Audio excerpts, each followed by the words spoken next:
to uncover Madoff today. From the lawyers, he realized it was all over, to the investigators. He's a pathological liar. To the victims. What he did is despicable. There's no other word for it. The financial ripple effect of his con. In this episode, the next Madoff. In the wake of his scheme came new investor protections. So how is it that con artists are still scamming their way to millions? And can it happen to you?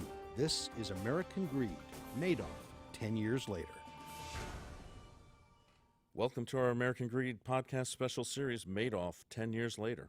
I'm Chuck Schaefer, executive producer of the CNBC original series, American Greed. I'm Scott Cohn, CNBC special correspondent. You know, it's been a decade since Bernie Madoff's $65 billion scam blew up and shocked the world. In this second episode of our podcast series, we look at whether it could happen again and whether it could happen to you.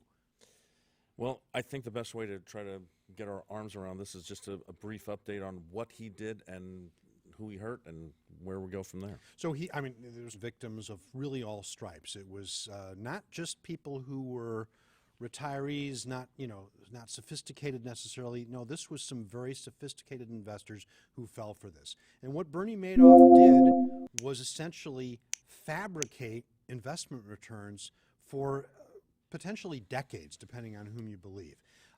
So he had this investment advisory business that people could pay money to get into. You invest with this guy who's this Wall Street luminary, knows what he's doing, has a history of beating the market, and he will make that money work for you. He'll make you above market returns.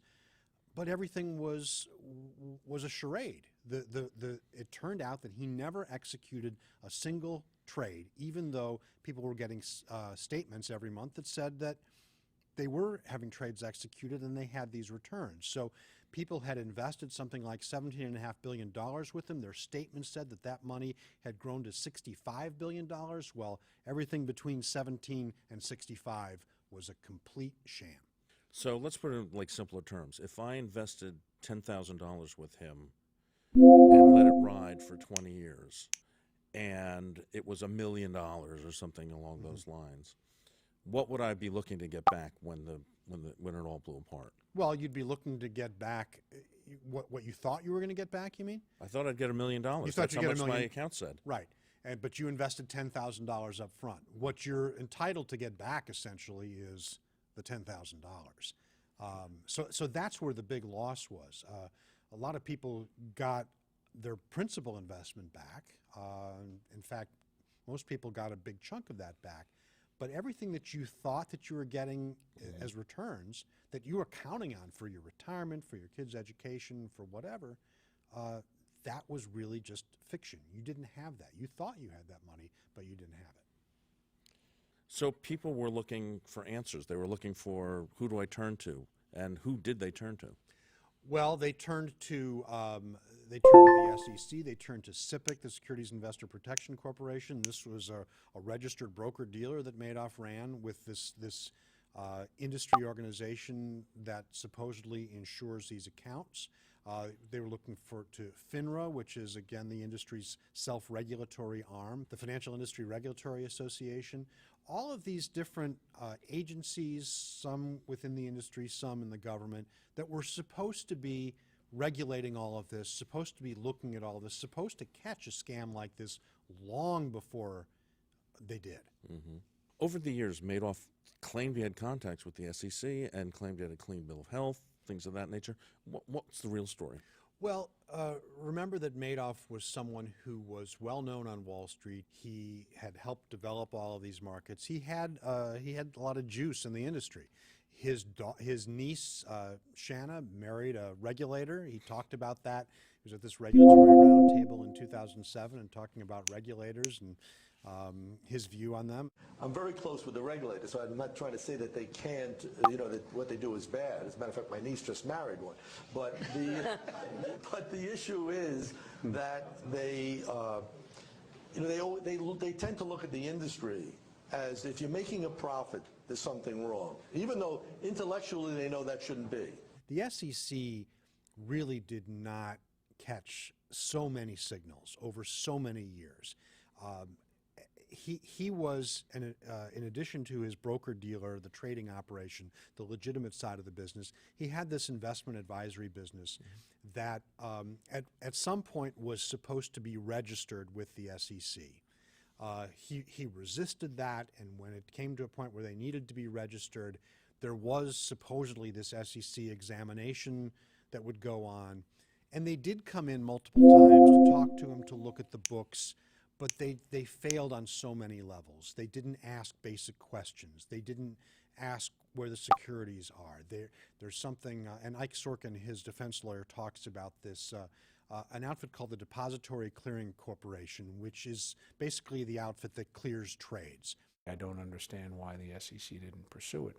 What's your DTC number? I think the SEC had that number, and if they'd gone to the DTCC, they would have discovered there's no there there.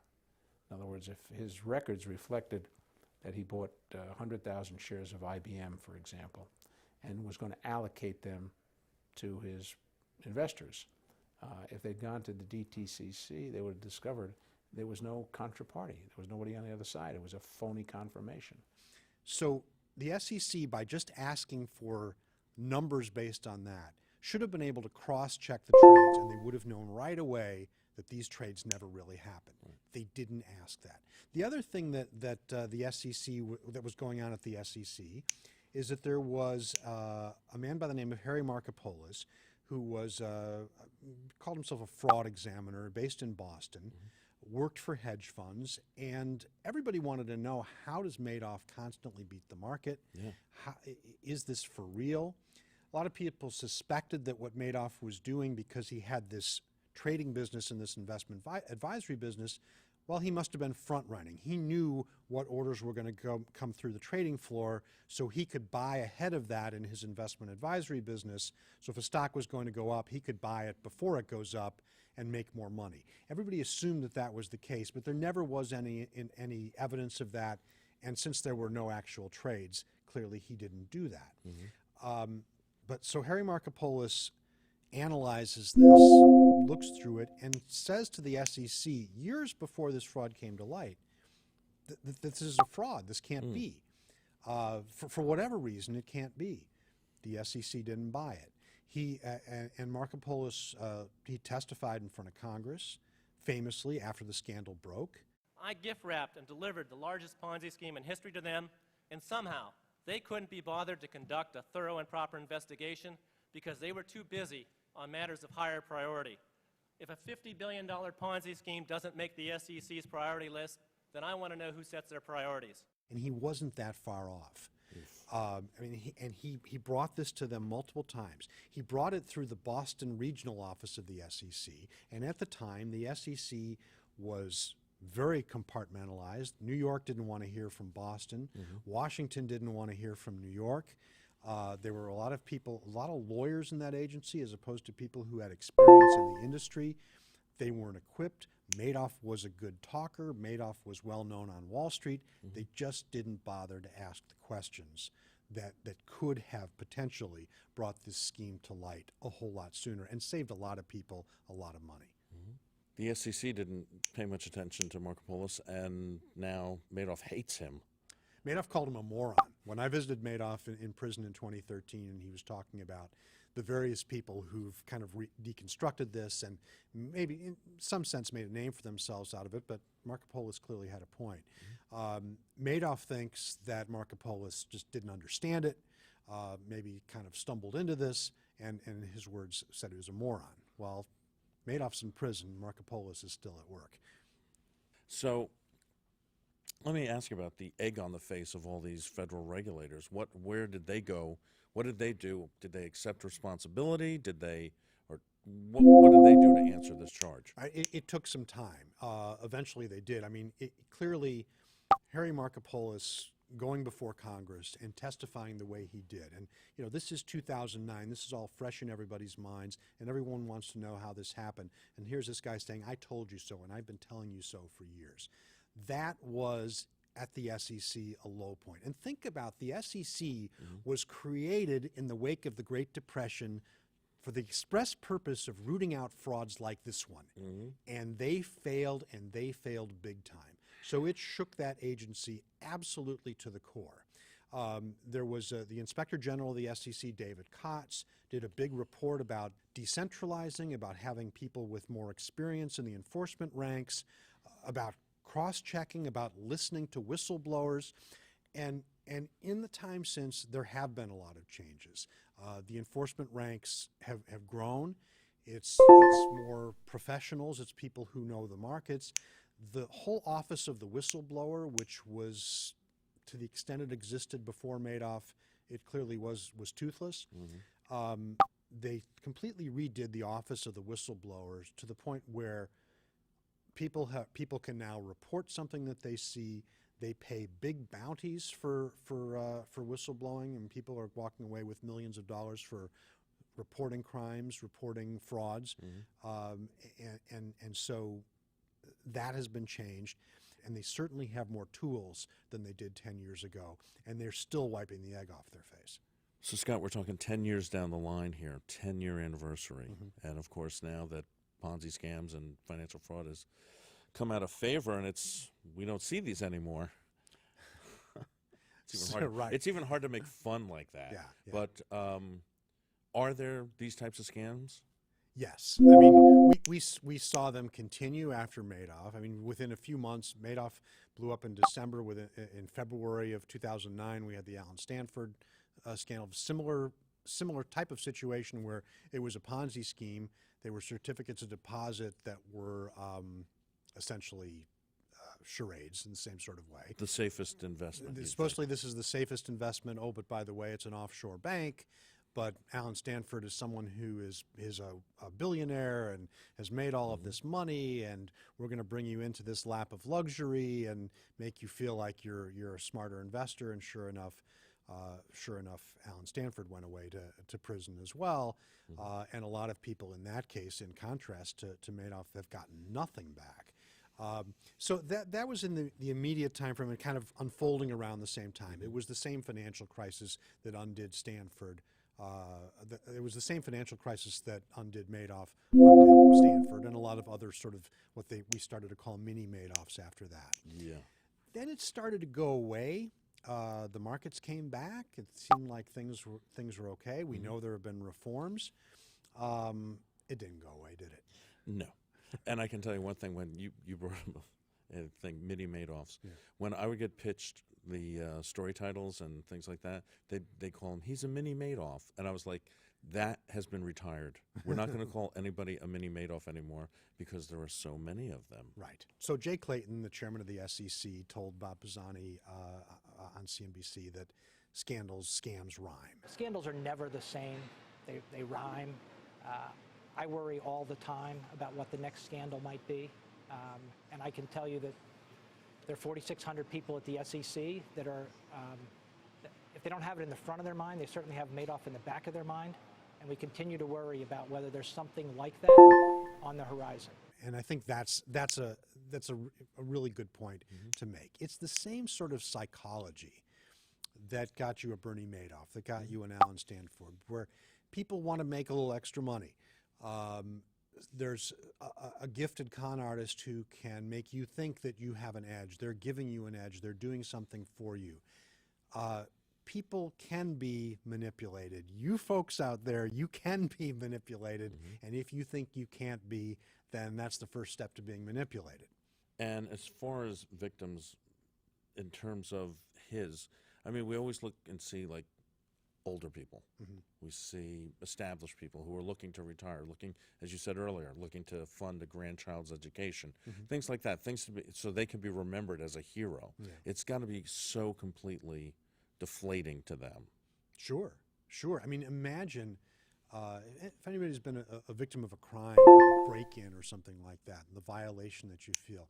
Imagine this is your life savings. This is your legacy. This is the education that you wanted to fund for the next generation, or the charity that you wanted to give to, or just the retirement that you wanted to fund. And it's all gone.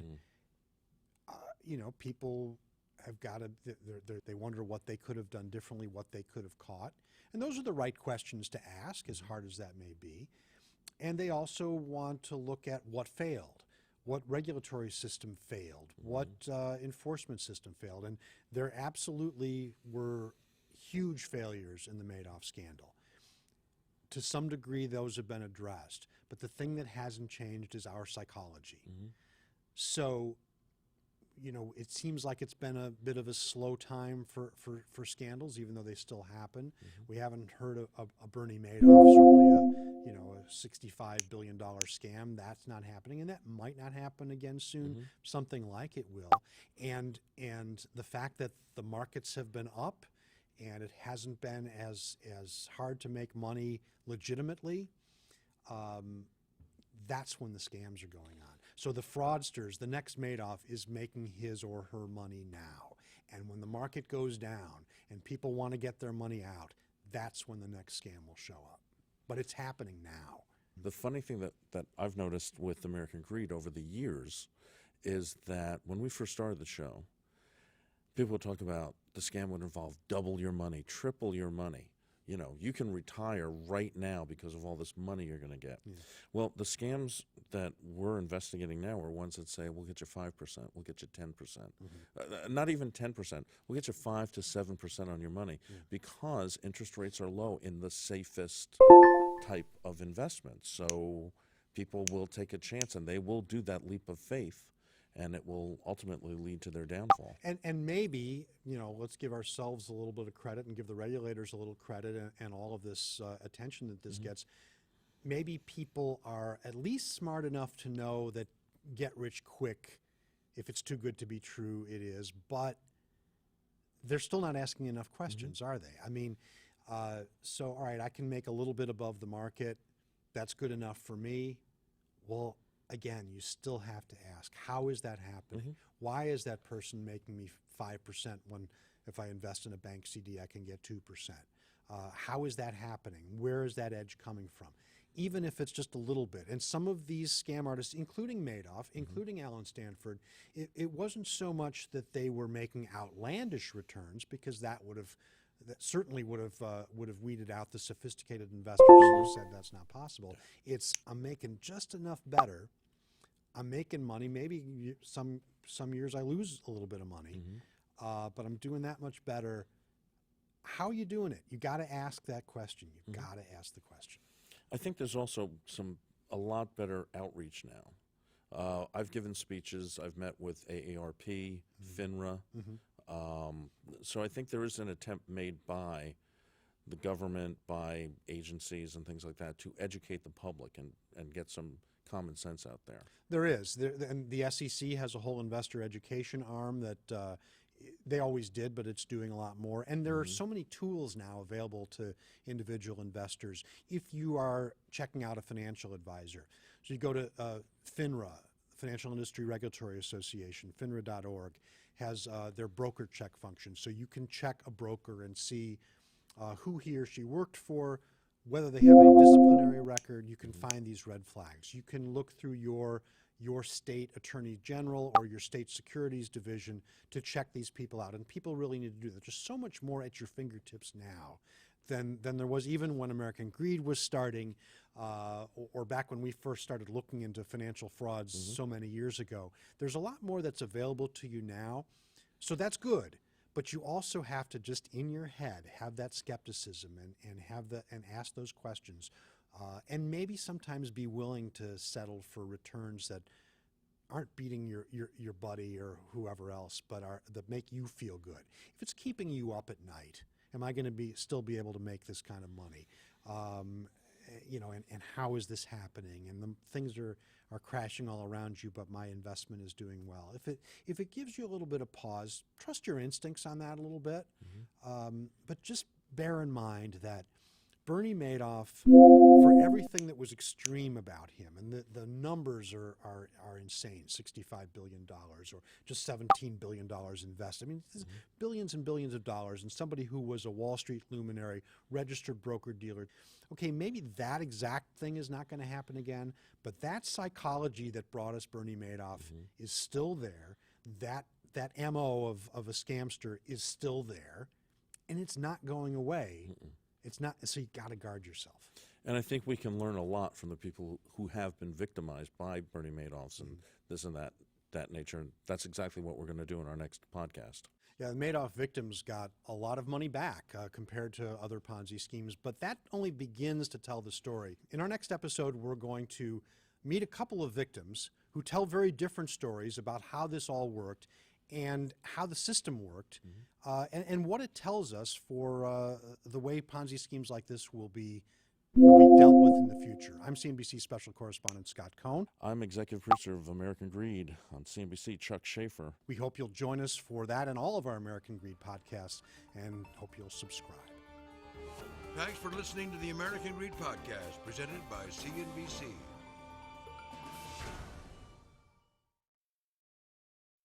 This is the American Greed Podcast, presented by CNBC. Mr. Madoff, what do you have to say for yourself? It's one of the greatest lies ever sold.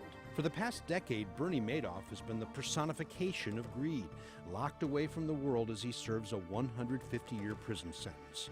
But that's not the end of the story. I'm CNBC Special Correspondent Scott Cohn.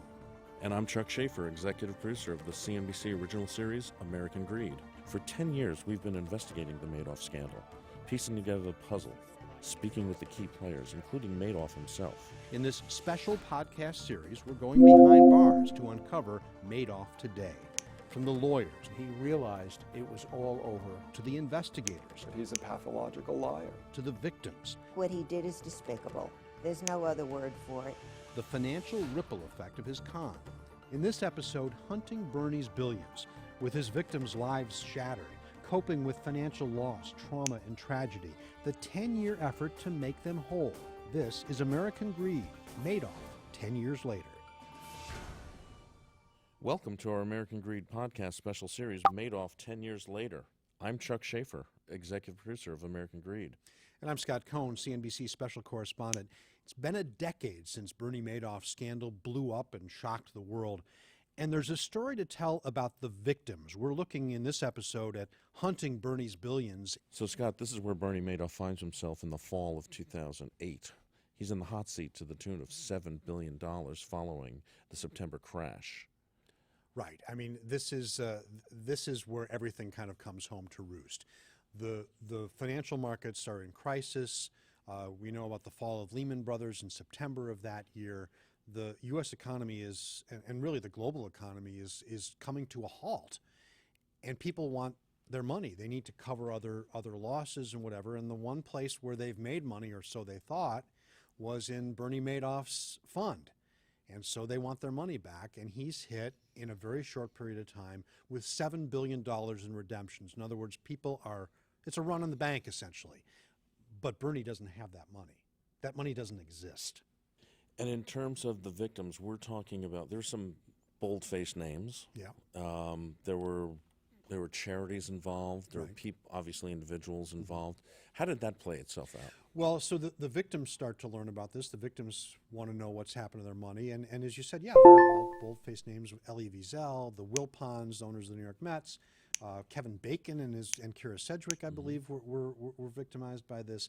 So bold-faced names for sure. Steven Steven Spielberg's foundation. Hadassah. I mean, there were a lot of people that invested with this guy, who was an established investment advisor and supposedly kind of a blue chip guy. Mm-hmm. So these people want to know what's going on, and so do other investors that you and I have never heard of.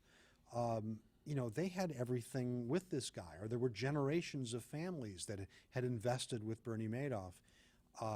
And now they've heard that he's been arrested and that his fund, where their money is a Ponzi scheme. And since we are the media, that's where we come in. Right. We started chasing leads and finding out people hearing their stories. We did a story in Florida about a woman who she thought she had it made, but now she's back to making jewelry, handmade jewelry and things like that, and hopes to sell that for cash to raise some money to help her keep her home. Mm-hmm. Another case was, and we illustrated this in one of our specials, a couple, they were putting luggage into a car, getting ready to go to the airport. They weren't the travelers. They were doing a new job, shuttling people back and forth to the airports to make some extra money. Yeah. You know, they were hurt. Yeah. We did, we went to Palm Beach, which was Madoff's other base of operations. You know, a close-knit but obviously very wealthy community. And a little down the road in Riviera Beach was a pawn shop. And they were seeing crazy business with people from Palm Beach coming up to pawn their goods, because this had really just thrown the whole Palm Beach scene into disarray. You talked to, I remember, Joyce Greenberg, Yeah. who we've caught up with again. 10 years later. Joyce Greenberg was living in Houston, Texas. Yes. Was